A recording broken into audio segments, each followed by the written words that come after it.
25-26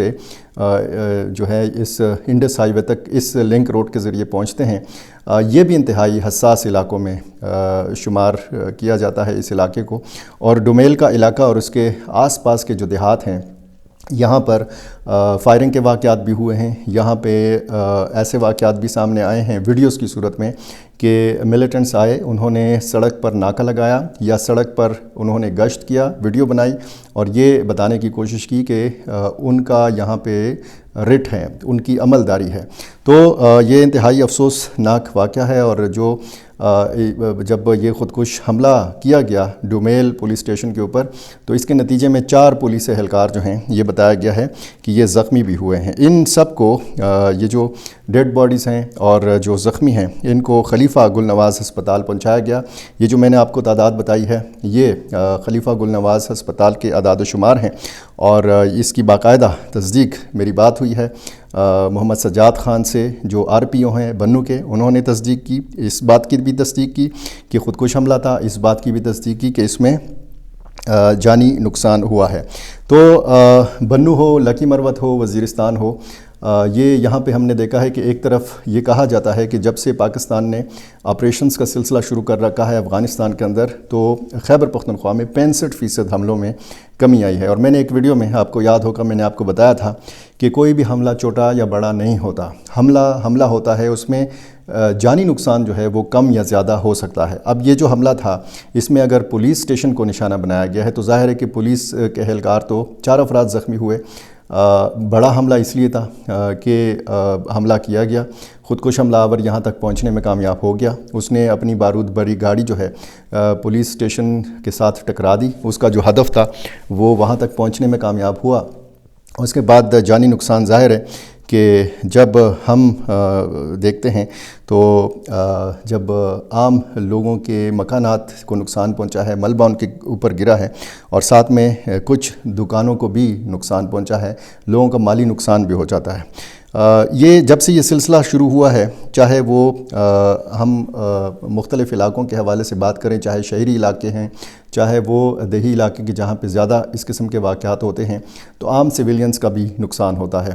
اسی طرح ہم نے تقریباً 1-1.5 سال پہلے دیکھا تھا، اس رمضان کو نہیں، پچھلے رمضان المبارک 2 یا 3 رمضان المبارک کو بنو، کوٹ براڑہ اور کوٹ دائم کا جو علاقہ ہے یہ ایک خودکش حملے سے متاثر ہوا تھا۔ بارود بھری گاڑی ٹکرائی گئی تھی بنو کینٹ کی دیوار کے ساتھ، اور اس میں 13 عام شہری جو ہیں یہ شہید ہو گئے تھے، ان میں خواتین بھی شامل تھیں۔ بہت زیادہ 30 کے لگ بھگ مکانات کو نقصان پہنچا تھا، اور یہ جو حملہ آور تھا، خودکش بمبار تھا، یہ جب اس نے دیوار کے ساتھ خودکش گاڑی ٹکرائی، بارود بھری گاڑی ٹکرائی، تو راستہ بن گیا، اور پیچھے سے رکشے میں برقع پوش جو مزید حملہ آور تھے یہ وہاں پہنچے، اور انہوں نے کینٹ کے اندر داخل ہو کر کئی گھنٹوں تک جو ہے یہاں پہ مزاحمت کی۔ اسی طرح جمعہ خان روڈ کے اوپر اس سے پہلے ایک حملہ کیا گیا تھا، اور اس کے بعد پھر ہم نے یہ دیکھا تھا کہ بنو امن مارچ ہوا تھا، لاکھوں کی تعداد میں لوگ نکلے تھے، اور انہوں نے یہ ایک بڑا جو ایک مظاہرہ تھا وہ کیا تھا۔ 2 اپریل کو بنو میں جرگے کا بھی انعقاد ہوا تھا، اس سے پہلے بھی ایک جرگے کا انعقاد ہوا تھا، اور اس میں یہی تمام معاملات سامنے رکھے گئے تھے، اور یہ بھی ساتھ ساتھ یہ سوال اٹھایا جاتا رہا ہے کہ بنو کو ہی بار بار نشانہ کیوں بنایا جاتا ہے، آسان ہدف بنو کیوں ہے؟ وہ اس لیے ہے کہ بنو جنوبی اضلاع خیبر پختونخوا میں، جب آپ جنوبی اضلاع کے حوالے سے بات کرتے ہیں تو یہ واحد ضلع ہے جنوبی اضلاع میں کہ جس کی باؤنڈریز شمالی وزیرستان اور جنوبی وزیرستان دونوں کے ساتھ لگتی ہیں، اور بنو میران شاہ روڈ انتہائی حساس سڑکوں میں شمار کیا جاتا ہے۔ لیکن یہ جو واقعہ ہوا ہے ڈومیل کا، یہ بنو کو ہارٹ روڈ کے اوپر ہوا ہے، اور یہاں پہ اب ہسپتالوں میں ایمرجنسی نافذ کی گئی ہے۔ بتایا گیا ہے RPO محمد سجاد خان کی طرف سے کہ مزید وہاں پہ تفتیش ہو رہی ہے۔ یہ بھی ابھی بتایا جانا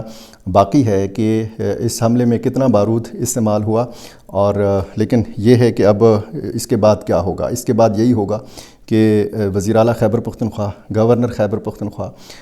مختلف دیگر عہدیدار جو ہیں، حکومتی جو ذمہ دار لوگ ہیں یہ مذمتی بیان جاری کریں گے،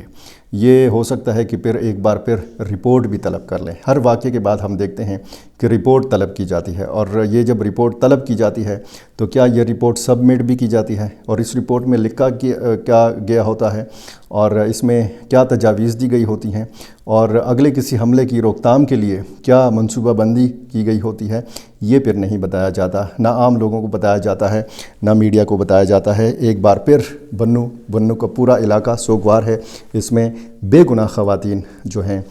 جن کا اس جنگ کے ساتھ کوئی تعلق نہیں ہے، بچے جو ہے ایک بار پھر نشانہ بنے ہیں، عام سویلینز نشانہ بنے ہیں۔ کب تک یہ سلسلہ جاری رہے گا یہ نہیں بتایا جا سکتا۔ ایک طرف مذاکرات کی بات ہو رہی ہے چین ارومچی میں، سنکیانگ کے دارالحکومت میں، اور پاکستان اور افغانستان دونوں اس معاملے پہ بات کر رہے ہیں کہ اگر پاکستانی ملیٹنٹس افغانستان میں موجود ہیں، افغانستان کی سرزمین استعمال ہو رہی ہے، تو پھر کوئی معاہدہ نہیں ہو سکتا۔ دوسری طرف ہم یہ دیکھ رہے ہیں کہ جب بھی کوئی بڑا حملہ ہوتا ہے اور اس کے تانے بانے افغانستان کے ساتھ اگر ملیں گے تو پھر پاکستان وہاں پہ فضائی کارروائی کرے گا۔ یہ سلسلہ چل رہا ہے، اور مجھے بھی افسوس ہوتا ہے کہ جب بھی میں آپ کے سامنے بات کرتا ہوں تو کوئی نہ کوئی افسوسناک خبر ہی آپ کو سنا رہا ہوتا ہوں۔ دعا ہی کر سکتے ہیں کہ اللہ تعالیٰ اس ملک میں امن لائے اور یہاں پہ سکون ہو، استحکام ہو۔ بہرحال میرا چینل آپ نے ابھی تک سبسکرائب نہیں کیا، یہ کر لیجئے، مجھے اپنی رائے سے ضرور نوازا کیجیے۔ بہت شکریہ۔